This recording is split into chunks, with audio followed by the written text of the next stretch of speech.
I was 31 when I realized New Orleans' humidity could hold a grudge. It clung to my skin the way rumors cling to hallways, thick and unshakable. Even inside the mothball-scented corridors of Street Bart's charter, the kind of school that talked like a cathedral and spent like a bodega. I'm Ivy Harmon, art teacher, mural maker, and recovering people pleaser. And this is the story of how my principal stole my work, and how I stole back my name. The day it happened started like any other August morning. A brass band practiced 2 blocks over, horns spilling through an open window. The streetcar rattled past, sparks kissing the wire. I set down 3 crates of sketchbooks, a coffee the size of my forearm, and a stack of color-coded binders that had taken me the entire summer to build. They were my curriculum, my baby, everything from skateboard deck design to neighborhood story quilts, mapped to standards, scaffolded projects, printables, rubrics, and demos. Every lesson had a small, quiet, by Ivy Harmon in the footer. A love letter to the kids who stayed after school, because art class was the only time somebody looked them in the eye and said, "You're brilliant." I flicked on the string lights over the drying racks and opened my email to a calendar invite titled, Faculty Kickoff Art Initiative Launch. Fine, I thought.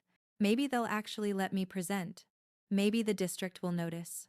By 9 a.m., we were packed into the auditorium with its wilted velvet curtains and an A divided by C unit that wheezed like it was trying to remember a happier life. The stage was set, with a projector and a podium. Principal Daniel Marchand smoothed his jacket and smiled in that way politicians do when they're about to hug you with one arm and take your wallet with the other. "Good morning, Saints," he called, and the mic squealed. "Nola's about to see something special this year. A groundbreaking arts initiative designed here, at Street Bart's." I leaned forward. Designed here? That was new. He clicked the remote. The screen lit up with my slide. Not a slide like my slide. My slide. The color palette, the layout, the title at the top. From beads to brushstrokes, a community-rooted art curriculum. My throat tightened. I'd named it during a midnight beignet run, sugar dust everywhere, laughing because I was alone and delirious and proud. Over the summer, Marchand continued, I developed a comprehensive program that connects our students to the city's cultural heartbeat. We'll start with wearable art custom parade throws and move into collaborative murals, culminating in a student-led exhibit to showcase innovation. I blinked. No. He walked through the units, my units tossing off phrases I'd written. Scaffolded critique circles. Peer-led micro-studios. Process portfolios. He never said my name. Not once. Of course it takes a team, he added, as if sprinkling crumbs. I'm grateful to our staff who will implement my vision. Our staff. Implement. My vision. Around me, the choir director whispered. Dang, Daniel really put in work, and I tasted iron. I thought of the hours tracing lesson arcs, testing printing stations, building a cheap silkscreen rig out of thrift store frames. I thought of the emails I'd sent him. Progress updates, sample slides attached, subject lines like, rough idea, what do you think? He'd replied with a thumbs up emoji. Now he was angling for the district's spotlight with my light in his hands. When the clapping started, it sounded like rain hitting a tin roof, loud, relentless, impersonal. Let's give it up for Principal Marchand, the assistant principal shouted. People stood. I didn't. My palms clung to my jeans, sweat slick and useless. I could feel my heart like a drumline in my throat. After, in the hallway, he cornered me near the trophy case. Great slides, I managed, trying to keep my mouth from shaking. Oh, thank you, he said, like they were a playlist he'd curated. I polished them last night. Good bones, right? Now it'll actually land with the district. So, you're not going to credit me? I asked. My voice came out small and mean with hurt, a paper cut you don't feel until the lemon juice hits. He tilted his head. Ivy, I need you to be a team player. This is bigger than any one teacher. It's my work. It's our school's work, he corrected, smiling to show he was not intimidated. Don't worry. You'll run the classes. You'll shine in the classroom. Let me handle the narrative. The narrative.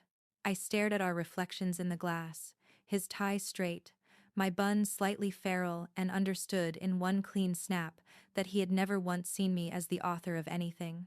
Only a delivery system, a pair of hands, a woman who would say thank you for crumbs. I went back to room 207 and locked the door, sat at my desk and opened the binders. My name, my fingerprints, my notes in the margins. Kari will love this. Let him lead. Add braiding history to Textiles Week. Remember to photograph Jasmine's process, she hides the good stuff. I ran a thumb over the page corners until they burned. Then I swiped to my phone, new email. Subject: Press Release District Arts Innovation. My breath hitched. It was a glossy attachment on district letterhead announcing Principal Marchand's visionary program, paired with a photo of him in my classroom, pointing at my concept map on the whiteboard. He had cold cropped me out. You could just see my elbow, like the ghost of every woman credited as support. A knock. Miss Harmon? Kari poked his head in. Tall, shy, a senior who drew in the margins of math tests and made mixtapes that sounded like rain under neon. You good? I swallowed. Yeah, just first day jitters. He walked to the drying rack and flipped through prints from last spring. Miss H, that new schedule gonna be weird? They said we're doing some big thing Mr. M came up with. And there it was, not my name. His. I came up with it, I said. The words left my mouth before I could soften them. Like, me. I built it. Kari blinked, then nodded once, slow. Bet. Then it's gonna slap. He started to leave, then turned back.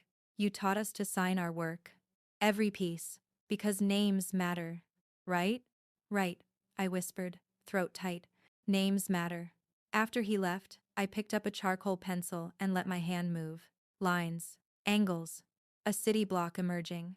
Electric poles, tangled wire, balconies with peeling paint, a cat in a window watching a parade that hadn't started yet.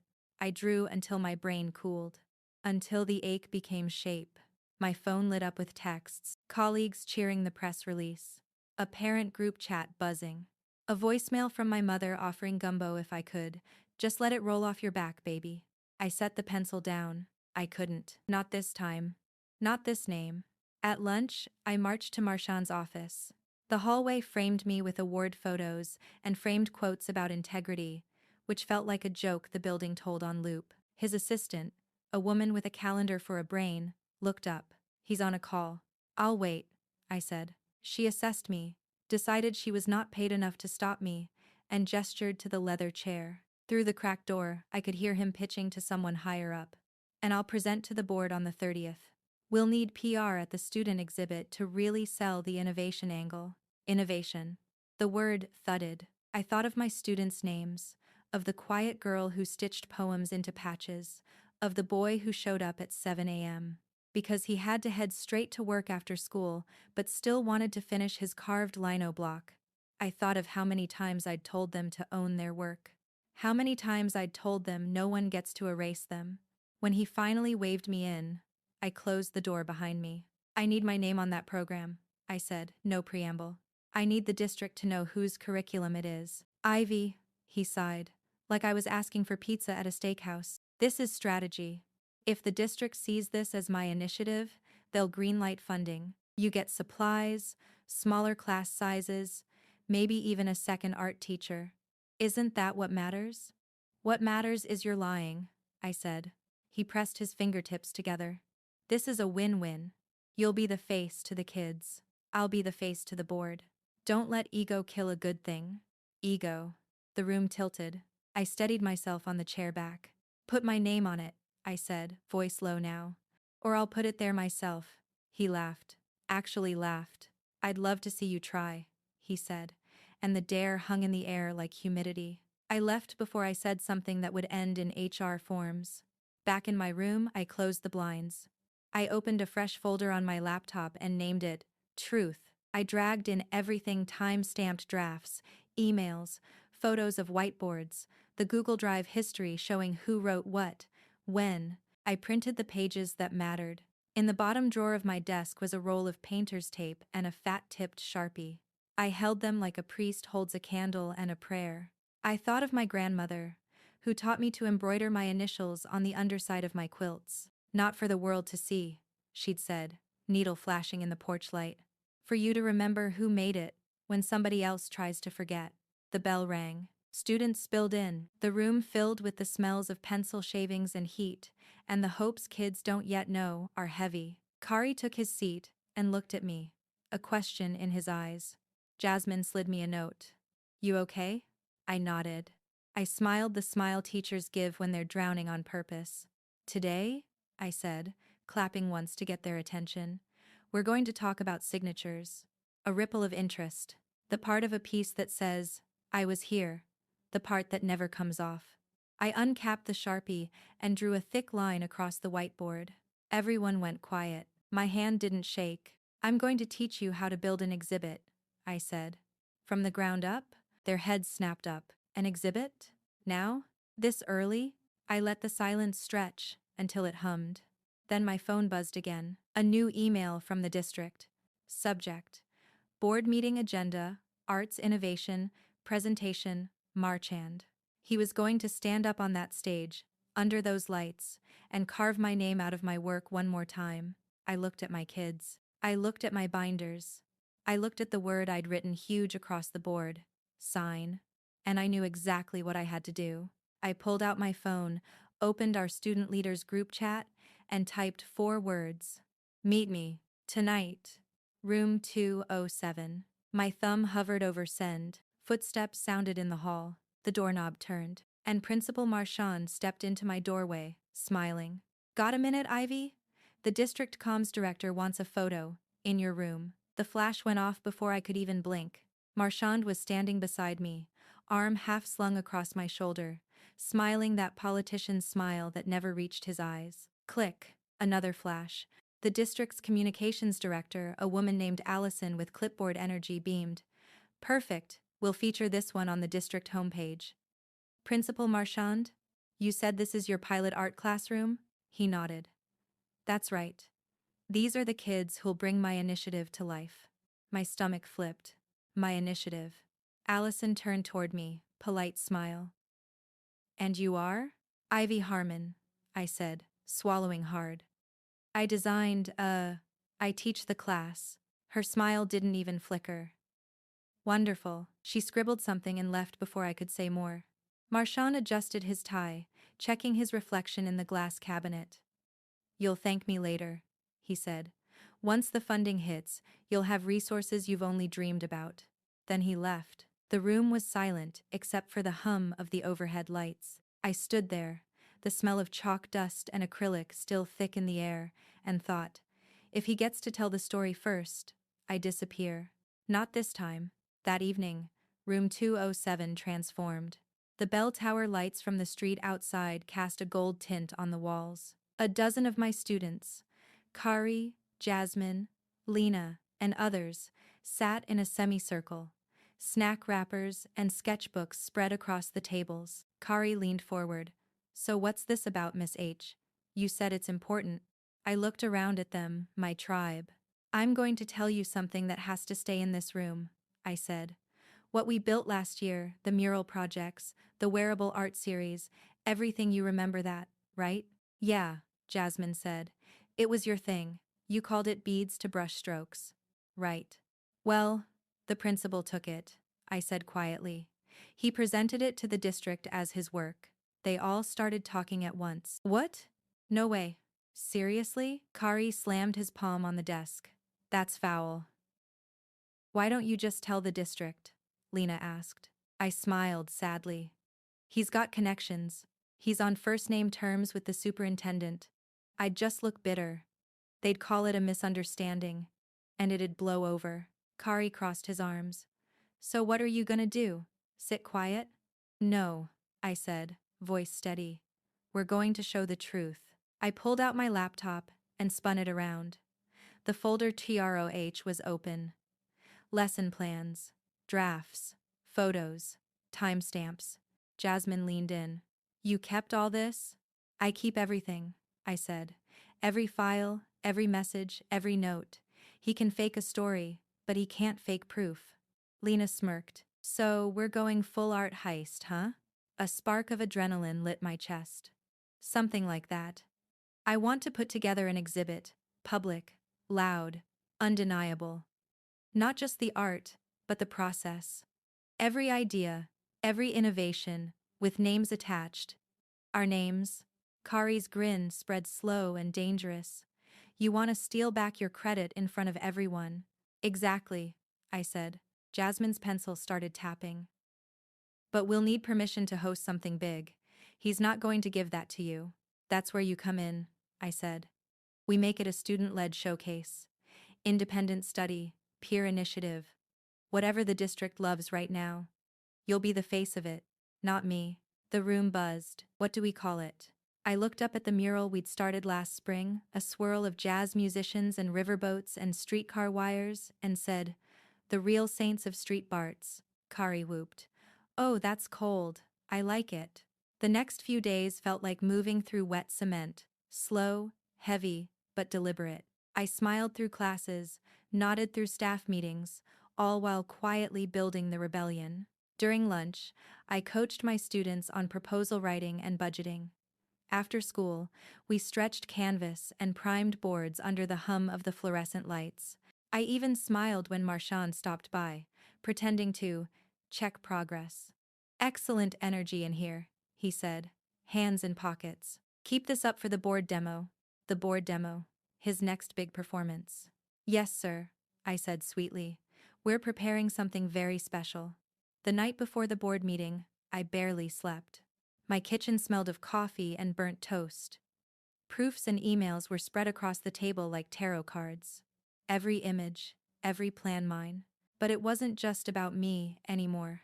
I thought about my students, how much of themselves they'd poured into their work, the murals that mirrored their neighborhoods, the self-portraits with broken glass and light. This wasn't just about stolen credit. It was about teaching them that silence isn't professionalism, it's surrender. So I made a decision. We wouldn't wait for permission. We'd launch the exhibit the same day Marchand presented to the board. By Friday morning, the air buzzed like a storm waiting to break. The district's vans rolled up, unloading banners and catering trays for the presentation in the gym. Marchand strutted around in a new suit, shaking hands with board members. Meanwhile, my students slipped into room 207, carrying paint, prints, and wire hangers. We'd been up late the night before, setting up panels each labeled with small brass plates bearing the artist's name.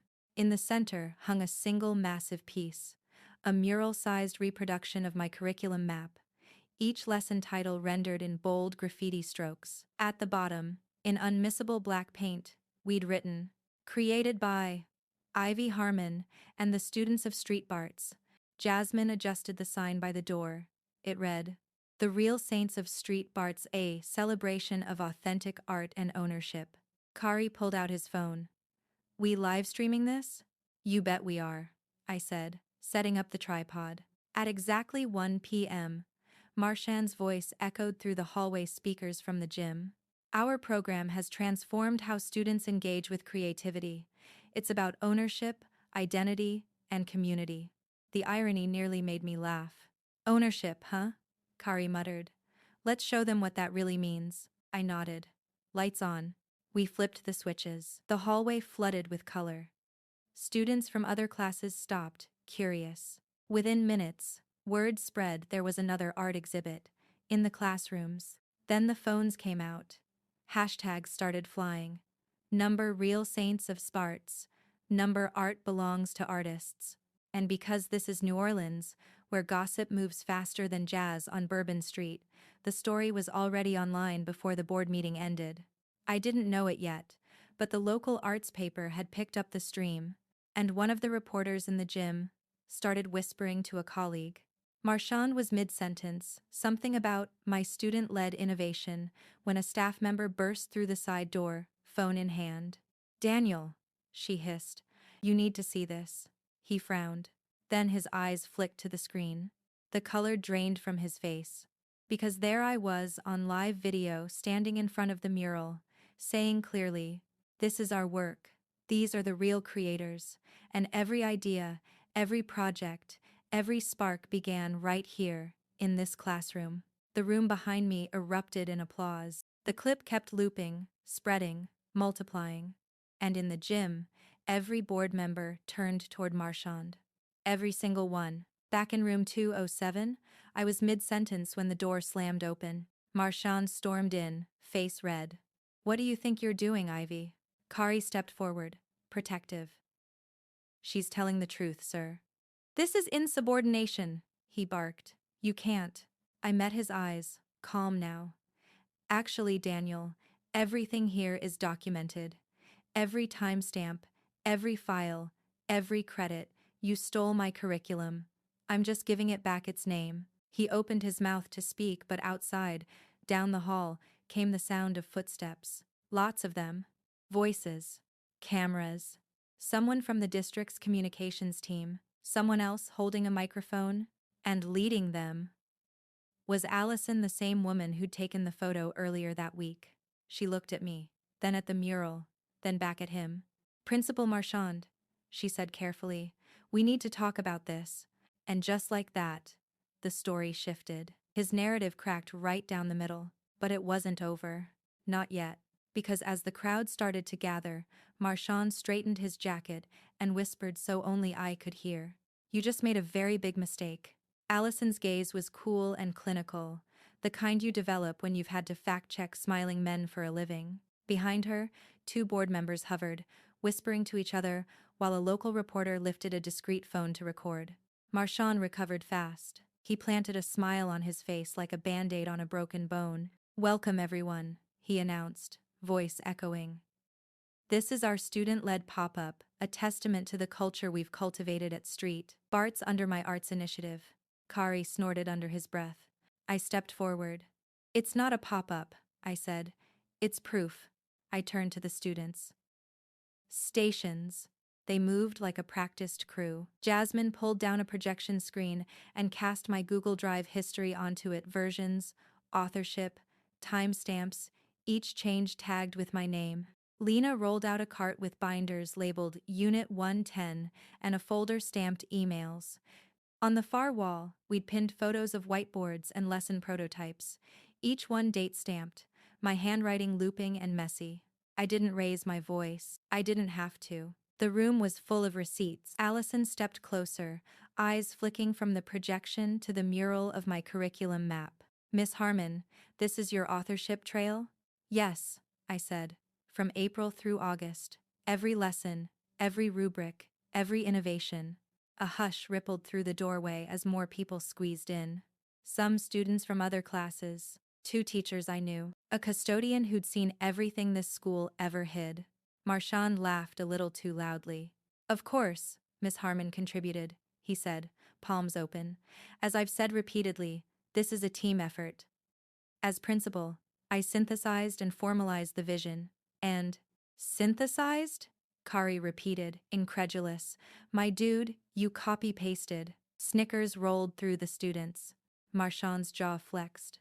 Allison tilted her clipboard. "Principal Marchand, can you show us your drafts? Anything that predates Miss Harmon's?" His smile tightened. "I'll forward materials later," he said. "This atmosphere isn't conducive." A board member, Miss Chen, who'd always ask the sharpest questions at budget hearings, stepped in. "Why not now?" she asked. "You were ready to present to us 15 minutes ago," he faltered. The reporter's phone angled up another degree. Time to push. I took a breath and clicked to a new slide. Not a lesson plan, a timeline. Each district email Marchand had sent with my attachments, my titles, my slides, the footers, by Harmon. The edits. None. "Here's the thing," I said softly, almost like I was talking to my kids at cleanup. "I send progress updates." He replies with a thumbs up. Then this week, he presented my curriculum to the district as his own. Press release, photo op, board agenda, his name only. Silence. A long, charged silence. Then a voice from the back, "Coach Ray, PE teacher, straight shooter. Daniel," he called. "Did you really crop her out the picture?" Marchand's ears reddened. "That photo was composed for clarity," he said. Jasmine whispered. Laughter, quiet, and sharp. Allison's pen scratched across her pad. "Miss Harmon," she said. "What prompted today's exhibit?" "Students," I said. and meant it. They deserve to see how authorship works in the real world. You sign your work, you protect it. You stand in front of it and say, I was here. I let the words sit. Then I turned to my kids. Show them. Lena stepped to the first panel. This unit is wearable stories.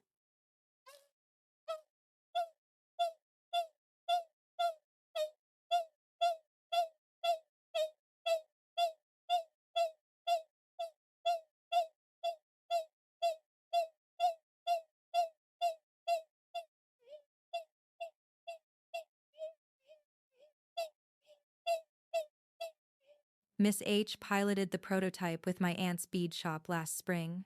Here are the photos. Here's the timestamp. Next, Kari. Micro Studios peer-led critique. We set up stations and rotated roles. Artist, curator, press. That was my idea for the press pass template. Miss H credited me. See? He pointed to a tiny footer on the printout. Press pass template by K. Doucet. A collective "oh" floated through the room. The kids kept going, panel to panel. They weren't just defending me, they were defending themselves, their labor, their brilliance. And they were good, calm, specific, undeniable. Finally, I clicked to the last slide, the email that had dropped that morning. Board. Meeting Agenda Arts. Innovation Presentation Marchand. I looked at Marchand. You had a choice to put my name on it, I said. You didn't. His nostrils flared. Do you want to torpedo your own program in front of the district? He asked, low, dangerous. Because this tantrum does just that. I didn't flinch. Programs can be rebuilt, I said. Integrity is harder. Allison closed her notebook. Thank you, she said to me. Then to Marchand. We'll pause the PR rollout until authorship is resolved. A tiny word, pause, but it landed like a gavel. Miss Chen nodded. Meanwhile, she added, I'd like the superintendent looped in. This appears material. Marchand swallowed. Fine, he said through a smile that was all teeth. We'll reconvene. He turned to the students, voice syrupy. Great work today. Miss Harmon will ensure this energy supports our Per 5. Our exhibit. Kari cut in, chin up. The Real Saints, Saturday night. We're inviting the neighborhood. The room reacted like a struck match. Saturday night meant 2 days. An impossible timeline. Exactly the kind of impossible that wakes a city up. I blinked at him. We hadn't picked a date, but he was right. Strike while the paint is wet. Saturday, I said, rolling with it. Sunset. Allison's eyebrows climbed. Is that approved? It's student-led, I said lightly. We'll follow all building policies. Turning back to the kids, I kept my voice steady. Okay, crew. If we're going public, we do it right. Floor plan, lighting, wall texts, security, permissions, insurance. Let's go. Jasmine pumped a fist. Operation Squad with me, Lena scribbled furiously. I'll mock up the poster. Kari grinned. I'll handle the stream and press list.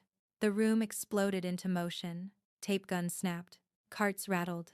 Markers squeaked across foam board. For a second, I just stood there, watching them become the artists and organizers I always knew they were. In the doorway, Marchand lingered, eyes narrow. He leaned close enough that only I heard him. You're playing with fire, he murmured. You forget who signs your evaluation. I met his gaze. Do you forget who signs the work? His jaw ticked. He left. The air he vacated felt 10 degrees cooler. Miss H, Jasmine called. We need a wall text for the centerpiece. I nodded and grabbed a Sharpie. My hand hovered. Then the words came. Simple and clean. Art is proof we were here. Credit is the frame that lets the world see it. I capped the marker and exhaled. That's when my phone buzzed. Unknown number, I answered. Miss Harmon? A woman's voice asked, brisk but warm. This is Renee Broussard, editor at Crescent Arts and Culture. We're running a piece on your students' exhibit. Off record for a second, did your principal claim your work? I glanced around the room, at the kids, at the timeline, still glowing on the screen. I chose every word like it was a brushstroke. On the record, I said, my students built a program that belongs to them and to me. We're inviting the public to see that truth. A pause. Then, We'll be there Saturday. The line clicked off. My heart thudded once. Hard. Momentum. Real momentum. I turned to the kids, ready to dive back in, when a shadow filled the doorway. Not Marchand. A tall woman in a linen blazer, hair streaked silver, eyes like river water, calm but deep. She carried authority without effort. Allison straightened instinctively. "Superintendent Valdez," she said. The room froze. The superintendent scanned the panels, the projection, the nameplates. Then her gaze settled on me. "Miss Harmon," she said, voice even. "Walk me through everything, from the beginning." I opened my mouth, and the fire alarm screamed to life. Red strobes. Acrid scent. Students jolted. Someone yelped. My stomach dropped. Because on the far wall, a thin thread of smoke curled up from a trash can near the storage door. A spark. A wrong spark, the kind that ruins canvas. "Move!" I shouted, already grabbing the extinguisher. Kari pulled the door. Heat licked out. Paint rags, the ones we'd bagged, smoldering. Rags don't just ignite on their own, not unless someone wanted them to. I yanked the pin and squeezed. White foam blossomed. The kids coughed, backing toward the hall in a swirl of noise and light. Over the alarm, I heard a single word from somewhere behind me, low and vicious. "Accidents." The foam hissed. The smoke thinned. We had it under control. But the damage had been done. The exhibit was safe for now. The superintendent had seen chaos instead of order. And whoever lit that spark had just given themselves a head start. I looked up, extinguisher heavy in my hands, breath ragged. Kari's eyes were wide, furious. Jasmine's fists were white around the poster tube. The superintendent stared at the rag pile, then at me. "We'll continue this outside," she said, calm but clipped. As we filed out with the rest of the school, alarms wailing and kids buzzing, I caught sight of Marchand across the courtyard. He wasn't looking at the smoke, he was watching me. Expression unreadable. Almost satisfied. And that's when I knew we weren't just fighting for credit anymore. We were fighting someone willing to burn the place down, to control the story. The courtyard of Street Barts was chaos. Students huddled under the oak trees, coughing, laughing nervously, scrolling through their phones to see if they'd gone viral yet. Teachers did the head counts, clipboard arms shaking. The late October heat pressed down heavy, the kind that made everything shimmer. But through the haze, I only saw him.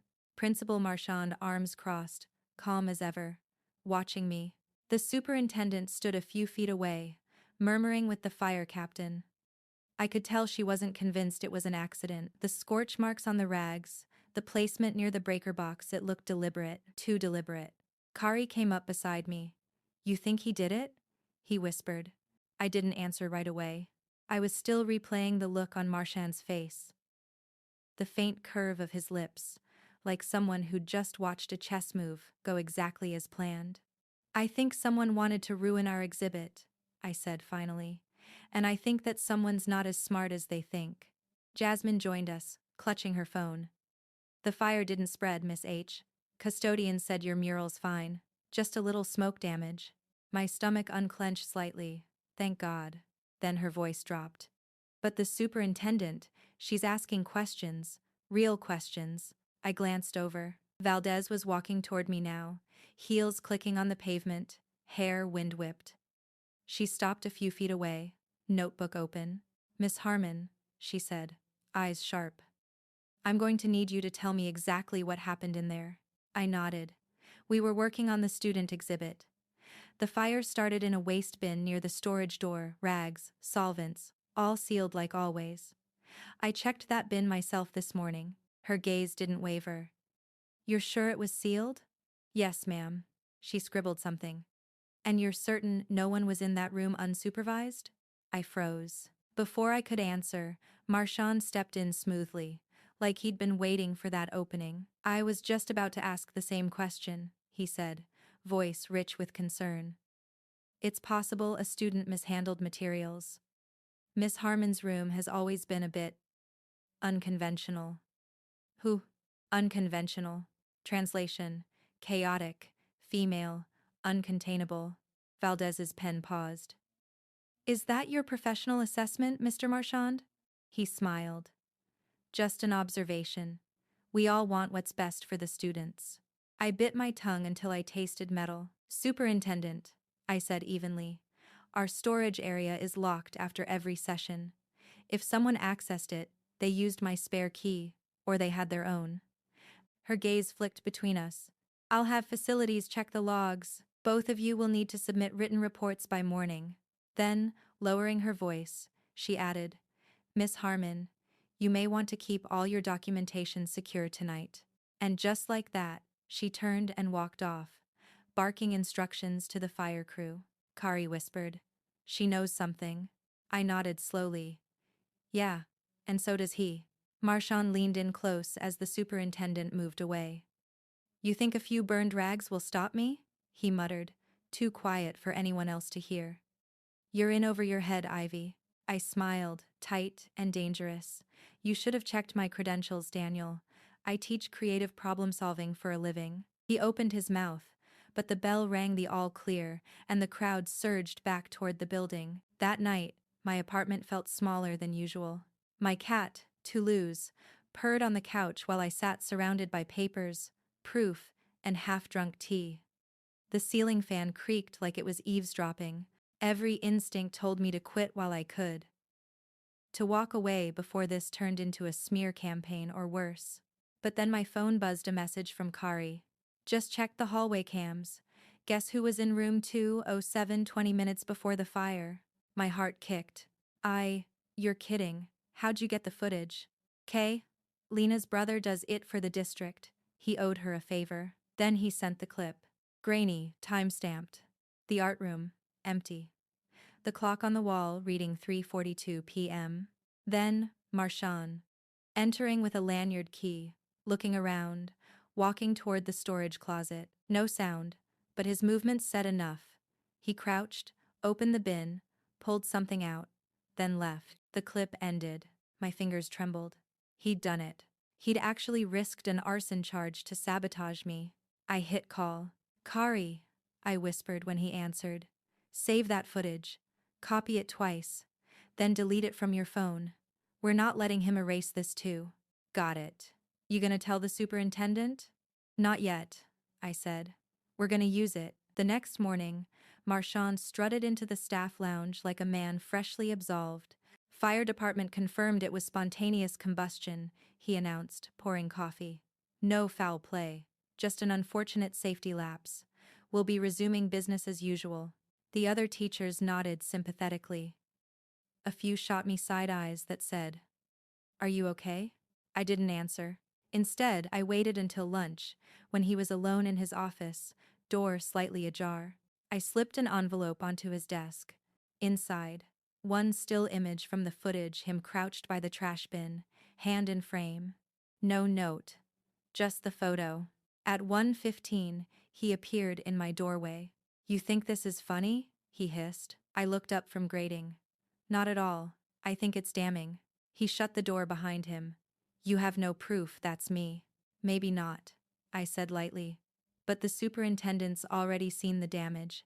And the Crescent Arts editor? She's curious about the accidental fire that tried to silence a whistleblower. His jaw tightened. You wouldn't. I leaned back. You lit the match, Daniel. I'm just giving it light. He stared at me for a long second, then smiled sharp, slow, cruel. Careful, Ivy. You want a career after this? You'll need my reference. I smiled right back. No, Daniel. After Saturday, I'll need your resignation. He froze. I stood, gathering my papers. Now, if you'll excuse me, my students and I have an exhibit to finish. Saturday came like a hurricane. We hung fairy lights across the hall, framed student pieces, set out beignets and punch. The real Saints of Street Barts was alive, buzzing, defiant, loud. The press showed up. Teachers, parents, even strangers from the neighborhood came through the doors.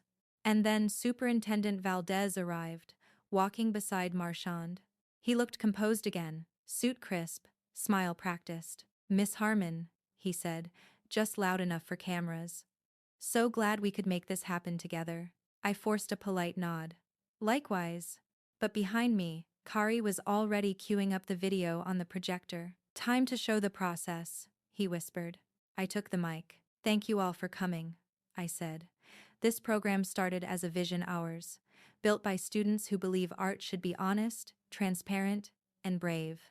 I clicked the remote. The projector hummed. And there it was, the footage. Marchand entering room 207. Opening the bin, crouching, leaving. The room went dead silent. I turned to him. This is your spontaneous combustion, right? Gasps, cameras flashing. The superintendent's expression hardened like wet cement drying. Marchand's smile faltered. This is a violation of privacy. You violated trust, I said, and you tried to destroy proof of your theft. Valdez stepped forward. Mr. Marchand, I think you and I need to speak privately. Now. He started to protest, but the words stuck somewhere between his pride and his panic. As they left, whispers spread like wildfire through the crowd. Kari leaned close. We really did it, huh? Not yet, I said, voice low. Not until the district makes it official. Then my phone buzzed. A text from an unknown number. Unknown. Be careful what you wish for, Ivy. Some fires don't go out that easy. I froze. And just as I looked up, I saw someone standing outside the glass doors watching. A man I didn't recognize. Suit, sunglasses, district badge clipped to his belt. He turned and walked away before I could move. My stomach twisted. Because something told me this wasn't over. When the crowd finally thinned that night, the air inside Street Barts felt electric, like the city itself had been holding its breath. Students were laughing, parents taking photos, the fairy lights casting everything in a honeyed glow. But I couldn't shake the chill crawling up my spine. That text, that man in the doorway, it wasn't over. Kari helped me stack easels while humming a bounce remix under his breath. Adrenaline still high. You think he's really done for? He asked, glancing toward the office wing where Marchand had disappeared with the superintendent hours earlier. I think he's cornered, I said. But men like him don't go quietly. Jasmine looked up from the snack table. Miss H, you sure you're okay? You've been checking your phone like every 10 seconds. I forced a smile. Just making sure the live stream saved properly. The truth. I was waiting. For fallout. For retribution.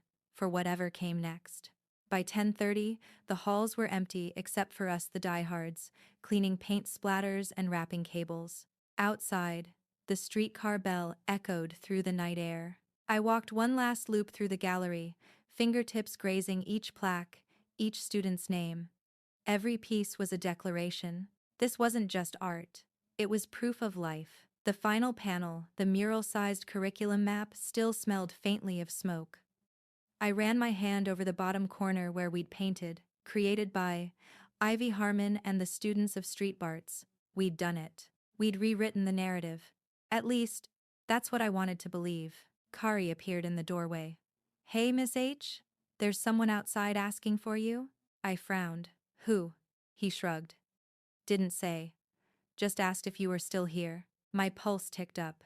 I walked to the glass entryway and stopped. The same man from earlier? District badge.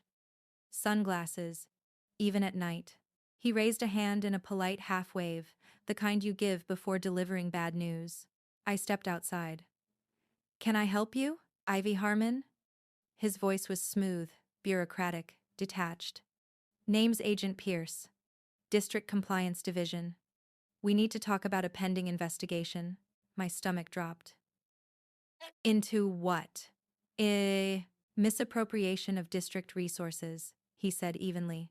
Specifically, unauthorized use of district property and confidential materials during your exhibit. I blinked. You mean my classroom? Technically, yes, he said. But once you broadcast district materials publicly without approval, it becomes a compliance issue. We'll need access to your files and any student media you shared. My skin prickled. You can't just... He smiled faintly. It's not optional, Miss Harmon. Kari had followed me out and was hovering behind the door, listening. I folded my arms. You're telling me the district sent you to investigate me the day after my principal was caught plagiarizing my work? His expression didn't flicker. I'm just doing my job. Right. And I'd bet money whose phone number had tipped him off. He handed me a formal letter sealed, stamped. Will expect cooperation. Monday morning. Then he walked away, his shoes echoing against the pavement, until the night swallowed him. Kari stepped out, face tight. They're coming after you now? Looks like it. He swore under his breath. That's dirty. Yeah, I said softly. That's Daniel Marchand. That weekend blurred into a sleepless fog. Emails piled up, press requests, parent messages, half-congratulatory texts from teachers too scared to pick a side. The district's social media accounts posted a bland statement. We value innovation and integrity. We are reviewing recent events at Street Barts to ensure all policies were followed. Translation. We're covering our bases until someone's head rolls. By Sunday night, I'd packed every binder, drive, and sketchbook into 2 waterproof totes, my proof vault. Then I did something I'd never done before. I called my mother. She answered on the 3rd ring, voice warm and raspy from years of jazz club nights. Baby girl, you sound tired. I am, I admitted. It's been a week. Is it that principal again? I hesitated. It's bigger now. He's trying to drag me down with him. She hummed a knowing, low note. That man's scared. People who steal from you are always scared you'll remember your worth. I smiled weakly. He might take my job, Mom. Then he frees you, she said simply. But don't you dare let him take your name again. I wiped my eyes. I won't. Monday morning came humid and gray. When I arrived at school, Marchand's office door was shut. A thin strip of light glowed beneath it, his silhouette pacing inside. On my desk sat an envelope with no name, just a single USB drive inside. No note. No label. I stared at it for a long time before plugging it in. A single video file. Boardroom feed. Sep 12. MP4. The recording was grainy, clearly pulled from a security cam. It showed Marchand standing at a district board table, presenting slides the beads to brushstrokes curriculum. My curriculum. He was saying words I knew by heart, phrases from my emails. Then, faintly, someone in the room asked, "Who authored this framework?" And Marchand answered, "The outline came from an external consultant I mentored briefly, name escapes me, but I've since refined it completely." He smirked. The board nodded. That was the smoking gun. Whoever sent it, someone inside the district wanted me to have it. At 10:15 a.m., my door opened. Superintendent Valdez stepped in. Behind her, Agent Pierce. Clipboard ready. "Ivy," Valdez said, voice calm but heavy. "We've received several complaints. We need to review your materials before proceeding further." I met her eyes. "Happy to cooperate, as long as we also review this." I hit play. The video filled the projector screen. Marchand's voice rang through the classroom. His smug smile, his lie, preserved forever in 480p clarity. Valdez's face went cold. Pierce stopped writing. "Where did you get this?" she asked quietly. "Anonymous source," I said. "But it proves everything." She nodded slowly, then turned to Pierce. "Stop your file pull. Now. Focus on Marchand." He frowned. "Ma'am, my orders came directly from me," she said sharply. "They come from me now." By lunch, the rumors were flying. Teachers whispering in hallways, students pretending not to listen. Marchand was on leave. District personnel had seized his office computer, and Ivy Harmon, the woman he'd tried to erase, was sitting in room 207, surrounded by the art that had started it all. The news outlets were already calling it the teacher who fought back, but I wasn't celebrating. Because when I checked my email again, there was one new message. From unknown. Subject: "You think he acted alone?" Attachment: District, Memo, Renewal, 2024, PDF. Inside was a memo signed by 2 names, Marchand's and another. Deputy Superintendent, C. Valdez. The same last name, and just like that, my stomach dropped again. Maybe Marchand wasn't the only one writing his own version of the story. The memo hit me like a slap. Same last name, Same sharp signature flourish. C. Valdez Deputy Superintendent. Not the same as my superintendent, Dr. Rene Valdez, but related. Sister, maybe. Or worse, silent partner. The document was a district renewal proposal for creative curriculum expansion, scheduled 6 months before I'd even finished my own program. It used my framework, my language, but rebranded it under District Leadership Innovation, co-authored by Daniel Marchand and C. Valdez. I sat there, staring at the PDF as the truth crawled across my skin like fire ants. This wasn't just Marchand's theft, it was sanctioned, planned. He hadn't stolen my curriculum for personal glory, he'd stolen it for the district's next funding cycle. And the woman who'd defended me yesterday might have been protecting her own blood. A soft knock pulled me out of the spiral. Kari poked his head in. "You okay, Miss H?" I forced a smile. "Yeah. Just grading." He frowned. "You lie bad." I exhaled. "Sit down, Kari." He did. I turned the screen toward him. "They planned this before we even started last semester." He read the memo, eyes widening. "So they all knew?" "Looks that way." He shook his head. "That's messed up, Miss H. You gotta go public." "Not yet," I said. "If I go too early, they'll spin it again. I need confirmation proof that the superintendent knows about her sister's deal." Kari grinned. "Lucky we still got the live stream set up." My pulse quickened. "What are you thinking? Set a meeting. Ask her straight up. Record it. No edits, no filters. Just truth." I hesitated. "That could cost me my job. Or save a lot of others," he said quietly.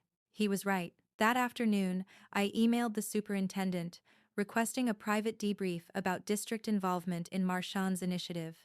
She replied within 10 minutes. 3:30 p.m., my office.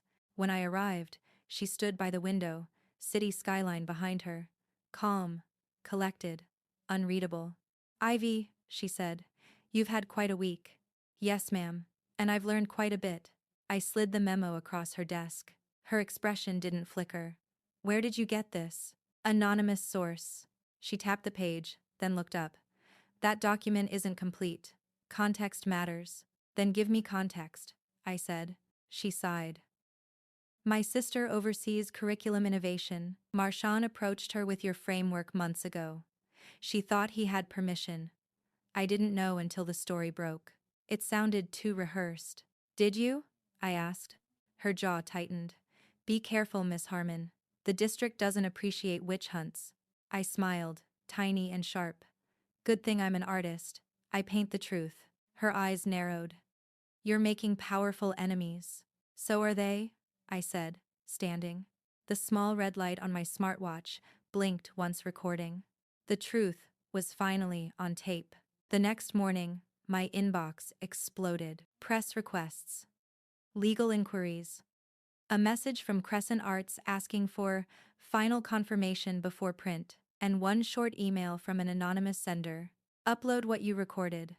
The city deserves to see who signs the frame." So I did. By noon, the video was live on every platform. My calm voice. The superintendent's measured lies. The memo, the signatures, the names. Within hours, number Frame and Flame trended across New Orleans. Students flooded my DMs with hearts and fire emojis. Parents thanked me. And the district? Silent. For now. At 3 p.m., the board held an emergency meeting.